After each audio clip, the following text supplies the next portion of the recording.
தக்பீர் முழக்கங்கள் எழுந்து கொண்டிருக்க கன நேரத்தில் தடைகளை உடைக்கின்ற காட்சி.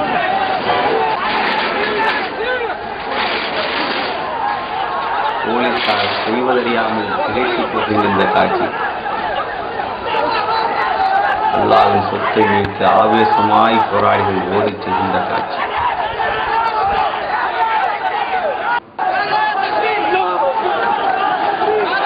பேரிகார்டு உடைத்து நொறுக்கப்படுகின்ற சத்தத்தை கேட்கின்றீர்கள். என்ன நடக்கிறது என்பதை பத்திரிகையாளரால் யூகிக்க முடியவில்லை, காவல்துறையினராலும் யூகிக்க முடியவில்லை. இதோ வேண்டும் பள்ளிவாசல் இடம் வேண்டும் இந்த கோஷத்தோடு போராளிகள் இடத்தை நோக்கி பார்க்கிறார்.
இந்த மின்னல் கட்டுவதற்காக இல்லை.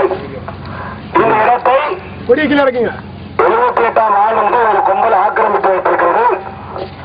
அது தூத்துக்குடி திமுக மாவட்ட செயலர் பெரியசாமியுடைய தலைவர்.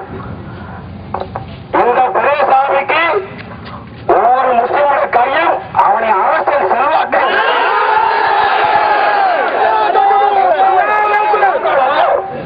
நான் திமுக காரணம் கிடையாது, அண்ணா திமுக காரணம் கிடையாது. நாம் அல்லாஹ்வுடைய கூட்டத்தை அழுத்தமாக சொல்லுகிறேன். பெரியசாமி இது போலீஸை சந்திக்க வந்த கூட்டம் அல்ல, பெரியசாமியை சந்திக்க வந்த கூட்டம்.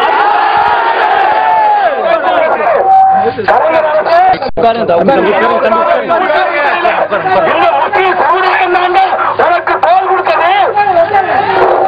ஆனா சண்டான கோயில் பெரியசாமி முஸ்லீம் சொத்தை அனுமதிக்க கூட்டத்துக்கு ஆதரவா அவன் கவுன்சில் ராமர் என்பதை உள்ளே அனுப்பி பிரச்சனை பண்ணிட்டு இருக்கான். இதுக்கு நியாயம் கேட்டும் உயர் நீதிமன்றத்தில் தீர்ப்பு நமக்கு வந்த பிறகு கூட தேசத்தை அழுத்தமாக பணி செய்யணும். உயரதிகாரிகள் பேச்சுவார்த்தையிலே ஆக்கிரமிக்கப்பட்ட கூட்டம் 12வது மாதம் 10ஆம் ஆனாலும் இந்த கூட்டத்தோட யாகத்தை ஏற்று உங்கள் காவல்துறை இந்த மண்ணை உழைப்பது சொன்னாலும் உங்கள் துப்பாக்கியாளர்களை சொல்வது சொன்னாலும்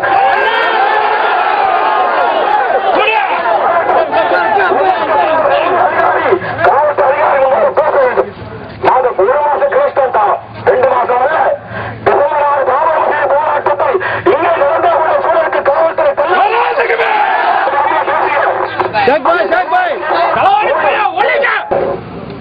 கோரிக்கை நான் அதிகாரம் நீங்களே செஞ்சு தருவோம். 12வது மாதம் என்பது அவர்கள் எழுதி கொடுத்ததை நான் கேட்க முடியாது.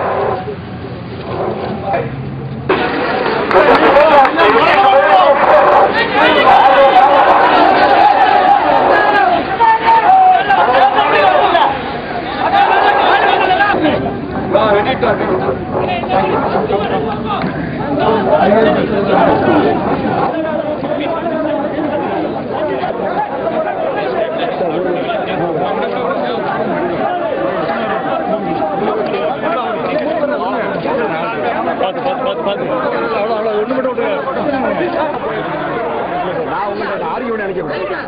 இவர் வந்து மனு கொடுத்து யார் உடனே காலையில் வந்து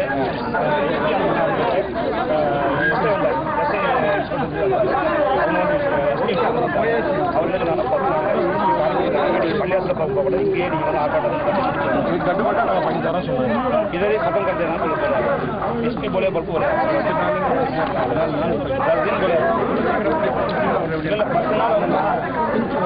சொல்லுன்னா யார் வயலேட்டிங் அக்ரிமெண்ட் இதுக்கு என்ன சொல்றோம்னா 7th மந்த் நாங்கள் கலெக்டர் சார்ஜ் பண்ணோம் அப்புறம் அடிஷனல் ஏடிஸ் சார்ஜ் நாங்கள் பெட்டிஷன் அது ஃபார்வர்ட் ஆகி யூனிட் டிபார்ட்மெண்ட் என்ன என்கொயரி கூப்பிட்டு சொல்றேன் ஃபர்ஸ்ட் கூப்பிட்டது கன்சல்ட் ஸ்டேஷன்ல கூப்பிட்டாங்க இது சம்பந்தமா என்ன உங்களுக்கு ப்ராப்ளம் கேட்டாங்க டாக்குமெண்ட் காட்டாங்க இந்த ஜபா சீஃப் எல்லாம் பார்த்தாங்க அப்போ சொன்னாங்க 2007 இருந்தால் கூட இந்த கோர்ட் வந்து உடனடியாக வந்து உங்கள்கிட்ட அசில் டிஸ்மிஸ் பண்ணிட்டு ஸோ ரைட் பர்சன் கிடையாது அதனால இவனால் அவங்க பேஸ் பயன்படுத்தி 3 பார்ட்டி நாட் ஒன்லி உங்களுக்கு பிளஸ் இப்போ இருக்கிற கரண்ட் ஜமாத் கமிட்டியும் சேர்த்து தான் எழுதி கொடுத்துட்டு போனாங்க அதற்கு பிறகு இவங்க என்ன செய்யறாங்கன்னா இவங்க போய் பொலிட்டிக்கல் அப்ரோச் பண்றாங்க பொலிட்டிக்கல் அப்ரோச் பண்ண ரெவன்யூ டிபார்ட்மெண்ட் இல்லை நான் சொல்றேன் சார் நான் பிளேம் நீங்க வருங்க அது உங்க டியூட்டி நான் சார சொல்றேன் talking about the past matter not about the current matter அதோட வெல் அபவுட் திஸ் சரியா இருக்காது மறுக்கல ப்ரொசீஜர் இருக்கு அதை அலாட் பண்ணி அவங்க வந்து காலி பண்ணி கொடுப்பாங்க அதில் வந்து அந்த இதில் வந்து அவங்க மாட்டுறது கிடையாது சரி சார் எங்களுக்கு அந்த டிசம்பர் 15 நாங்கள் அக்செப்ட் பண்ணல அதுக்கு முன்னாடி எவ்வளோ முடியுமோ அவ்வளோ ஒரு டேட் ஏதாவது டேட் தாங்க சார் ஒன்றும் இல்லை நீங்கள் ஒரு சுப்பீரியர் ஆஃபீஸ் நீங்கள் பார்த்தா லாண்ட் ஆர்டர் மேட்டர் கிடையாது கம்மி டிசம்பர் 6 வருது அதுக்கு முன்னாடி கூட இந்த இடத்தை மீட்டோம்னா அந்த போராட்டம் எங்களுக்கு ஃபோர்ஸ் பண்ணுவாங்க மறுபடியும் வந்து தேவையில்லாத வந்து நான் தான் அதுக்கு நீ